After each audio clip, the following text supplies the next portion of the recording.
Joining us now is the former special assistant to Donald Trump, Mark Lauder, and former Clinton administration official Jamie Metzl. He's the author of the book Super Convergence. Great to have you both here. Jamie, I'm going to start with you. Donald Trump won this election. He gets to pick whoever he wants to be in his cabinet, but he is getting some harsh criticism from even very conservative outlets that normally lavish praise on him.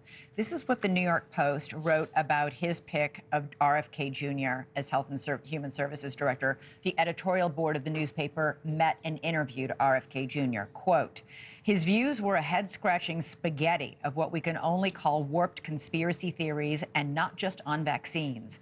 Neocons are responsible for America's policy ills. Pesticides, cell phones, and ultrasound could be driving Tourette syndrome and peanut allergies. He told us with full conviction that all America's chronic health problems began in 1 year in the 1980s. It's convincing to the gullible, conspiracy-hungry crowd on Twitter, but we came out thinking he's nuts. What do you make of this pick? You're right. Elections have consequences. We Democrats, my party, we lost the elections, and this is one of the things that we lost, the ability to make these kinds of appointments. But we also need to have a functioning government. Donald Trump has made some serious, credible nominations, people like John Ratcliffe, Marco Rubio, and there have been some other nominations like Matt Gaetz, RFK Jr., that are just outside of the bounds, not just of normalcy, but of safety for our country. These are really important positions with huge implications for what we do and whether we're safe from pandemics, safe from our information being leaked to our adversaries, referencing Tulsi Gabbard.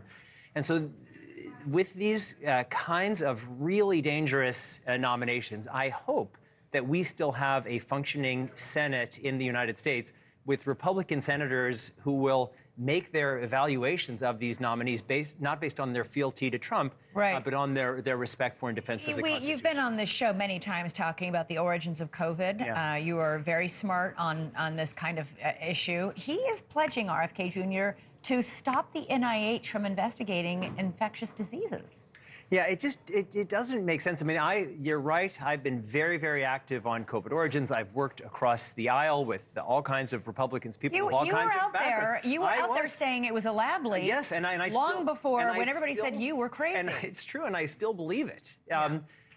Because one quote-unquote conspiracy theory may be true, that doesn't mean that every conspiracy theory is true. And so if we get into this social media driven madness that the government is the enemy, that everything bad thing that we can imagine is true, and there's some deep state that's at war with the American people, and we have nominees whose sole mission seems to be going to war with our government, and our government is us.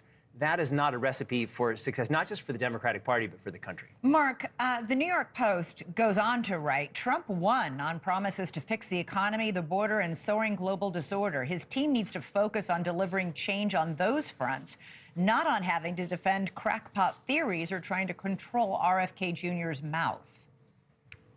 Well, I think obviously the president is going to do that. He's going to name his economics team, and they're going to get to work. You saw Governor Burgum being named today, not only to head up the Department of the Interior, but also to lead a government-wide commission on energy, because what we find out is when the Department of Energy does one thing, the EPA does another, and Interior's doing another, and that's where the gears grind to a stop. And when it comes to obviously like folks like RFK Jr. and others, while obviously I don't necessarily believe in many of the things that they are saying, I want people asking tough questions. I want people to look at the facts, and if you have some of these theories and you get the evidence, you get the information, then I think you actually have the credibility to say, no, I looked into it, and that's not true. Yeah, well, as opposed to jigging the government line. It's not just the New York Post, and it's not just RFK Jr. The National Review, a very conservative outlet, slammed the pick of Matt Gaetz for Attorney General, calling him odious and transparently farcical and indefensible. Conservative commentator Ben Domenech called the Gaetz pick, called Gaetz vile and abhorrent, writing, if you vote for him for Attorney General, you don't just need your head examined, you need to be committed to a mental institution. There are a lot of diehard Republicans who think these two picks in particular are crazy.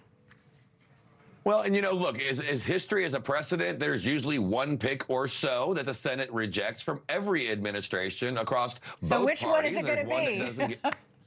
Well, it could be more than one, and who knows? We'll obviously the Senate will do its due diligence, but I think what we see in all of the picks, and not just these specific individuals, is someone who's going to go in, challenge the bureaucracy, challenge the swamp, and to say we're not just going to keep doing it the way we've been doing it because we've been doing it this way for 40 years. You're going to have to explain to me, you're going to have to win me over on why we should be doing it, or can we do it more efficiently and better? Thanks so much for watching. Go to joinnn.com to find NewsNation on your television provider. And don't forget to click the red subscribe button below to get more of NewsNation's fact-driven, unbiased coverage.